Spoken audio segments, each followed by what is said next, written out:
If you're a cybersecurity professional or aiming to be one, you need Git. It's how you track scripts, collaborate, document investigations, and even manage evidence trails properly.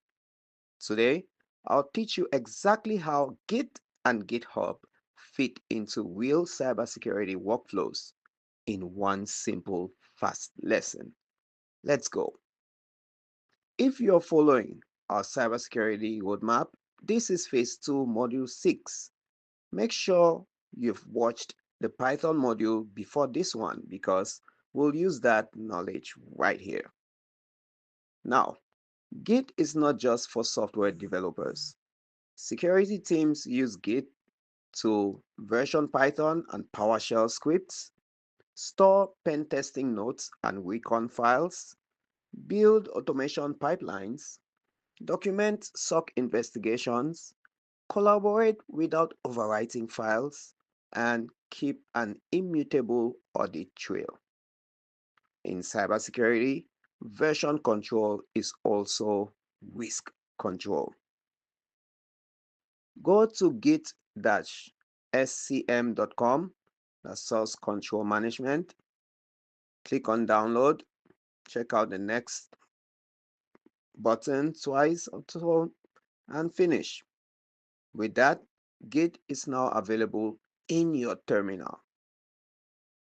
Now, remember Linux and command line commands. You can use make directory, cd, and so on, and create a secure folder for all your cybersecurity scripts.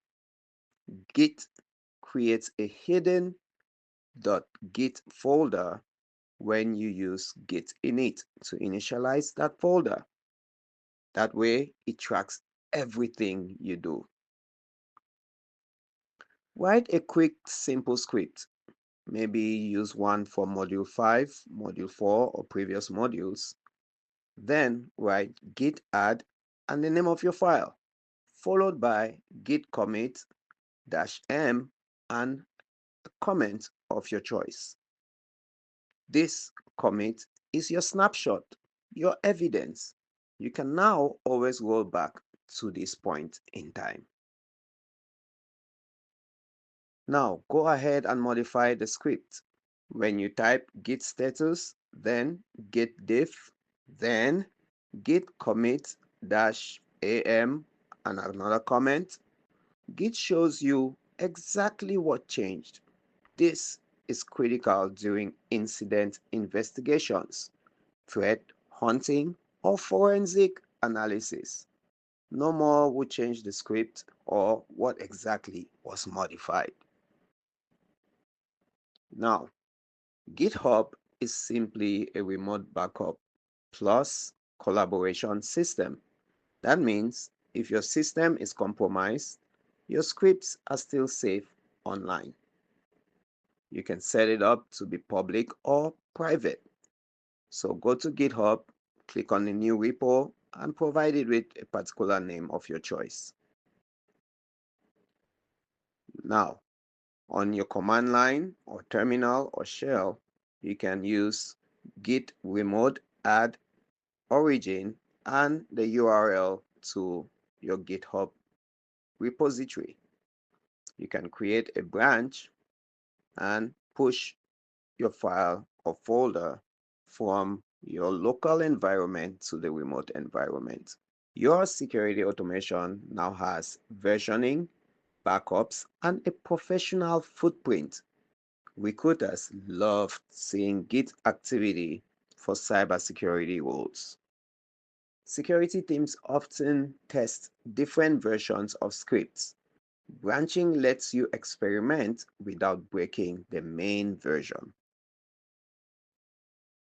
PRs let team members review code before merging, catching errors before they become vulnerabilities.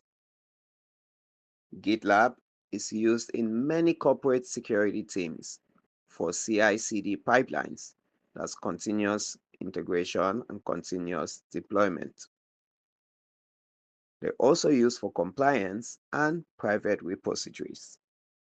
Everything you learn here also applies to GitLab. Here is a scenario in the real world. Your SOC team maintains a PowerShell script for log collection. Git lets you track script updates, store incident notes, collaborate with analysts, and review evidence. Knowing Git is mandatory for DevSecOps, SOC, cloud, automation, pen testing, and digital forensic roles. If you're following our roadmap, next up is Module 7, which is Excel for cybersecurity, where we build dashboards for SOC investigations.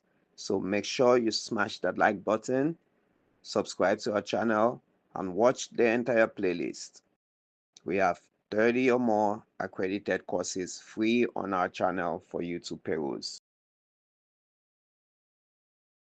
If you think Git is just for developers, you are missing one of the most vital security and forensic tools in modern IT.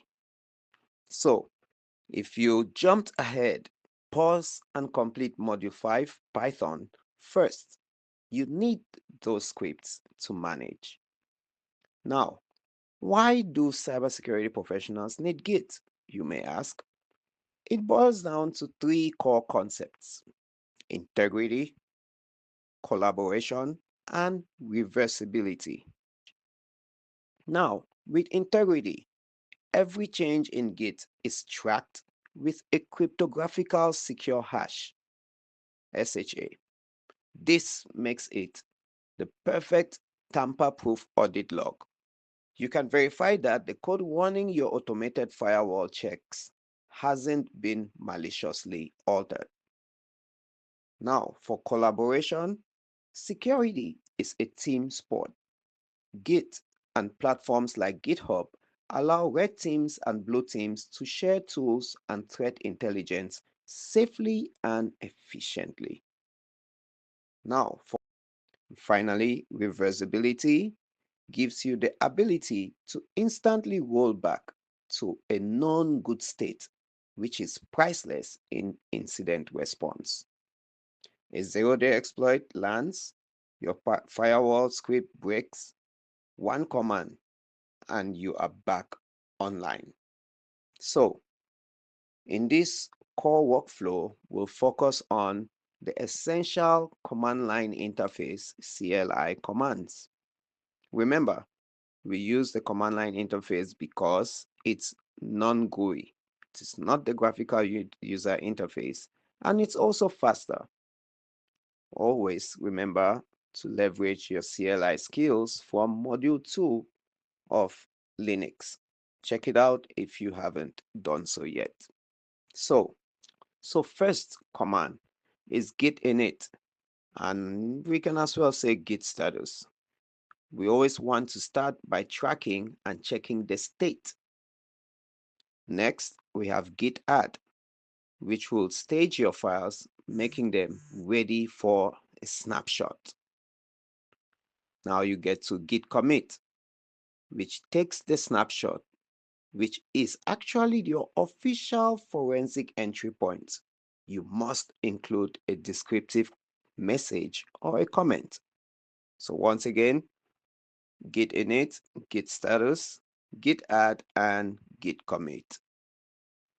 Now we move on to git log. This is your primary forensic tool. It shows you the full history of every change, who made it, and the date and time. We use this to establish a timeline during an investigation. Next up, number 5 is git diff, the most important command for security. This command instantly highlights every line that has changed between two commits.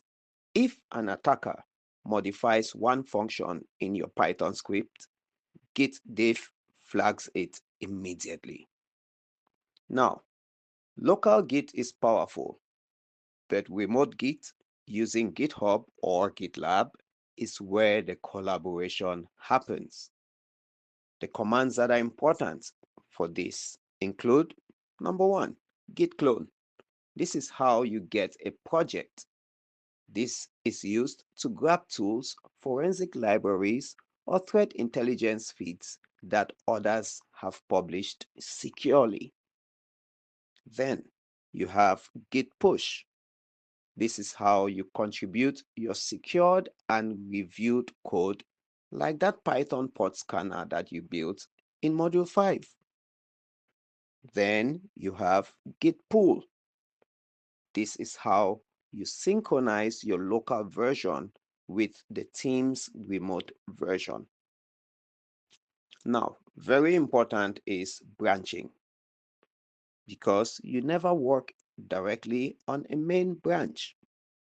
We teach feature branches and security branches to isolate your changes until they are thoroughly reviewed. This is a key part of DevSecOps. So let's bring this back to practical security. All right. In an incident response, a server binary was modified. You use git checkout to restore the known good configuration file from 2 weeks ago. That instantly neutralizes the persistence mechanism. Now, for source code review, you need to audit a new internal application for hard-coded credentials.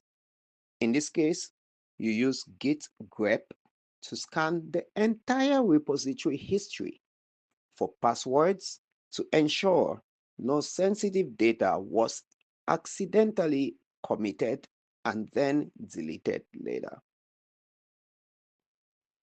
Now you have automated deployment.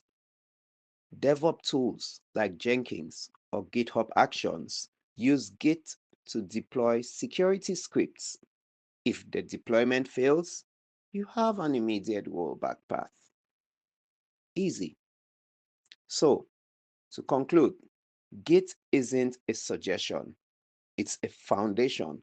Coupled with Linux for Module 2, PowerShell for Module 4, and Python for Module 5, you now possess powerful tools necessary for professional automation and collaboration.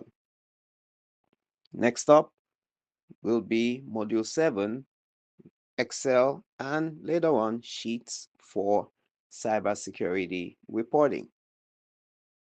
Here, we'll take the data we've parsed with Python and turn it into an executive level persuasive report.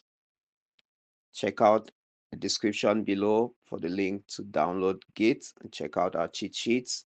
Make sure you practice more often and like our video, subscribe to our channel so you don't miss the next modules all the way to module 12 of our cybersecurity hands-on, comprehensive, and free series.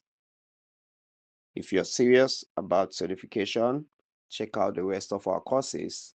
This is V2's DK, and you already know.